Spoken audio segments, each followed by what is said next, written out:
यानंतर कोल्हापुरातून एक धक्कादायक बातमी समोर येतेय। 6 महिलांनी आत्महत्येचा प्रयत्न केल्याची घटना समोर आली आहे। 2 महिन्यांपूर्वी या महिलांवर पोलिसांनी कारवाई करत न्यायालयीन कोठडीत ठेवलं होतं। त्या न्यायालयीन कोठडीतच या महिलांनी आत्महत्येचा प्रयत्न केलाय। आत्महत्येचं कारण जरी समजलं नसलं तर या घटनेनं मात्र एकच खळबळ उडाली आहे। सध्या या महिलांवर CPR रुग्णालयात उपचार सुरू आहेत। तर या संदर्भात हॉस्पिटल परिसरातून आढावा घेतलाय आमचे प्रतिनिधी सतेज औंधकर यांनी।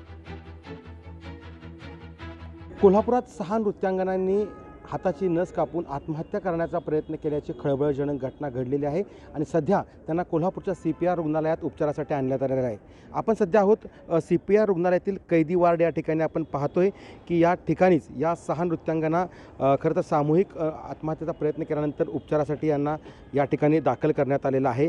महिला सुधारगृहात ही सगळी घटना आहे त्या सकाळी 11:30-12च्या सुमारास घडल्यानंतर उपचारासाठी याच इमारतीत त्यांना आणलं गेलेलं आहे।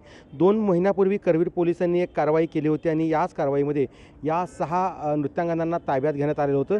सध्या त्या न्यायालयीन कस्टडीत आपल्याला असल्याचं पाहायला मिळतं आहे आणि याच ठिकाणी खरं तर त्यांनी आत्महत्येचा प्रयत्न केल्यानंतर त्यांना उपचारासाठी CPR रुग्णालयात आणण्यात आलेलं आहे। खरं तर आत्महत्येचा प्रयत्न नेमका का आणि कशासाठी केला याचं कारण मात्र अद्याप गुलदस्त्यात असलं तरी सध्या त्यांच्यावरती या कोल्हापूरच्या शासकीय रुग्णालयात उपचार सुरू असल्याचं आपल्याला पाहायला मिळतं आहे।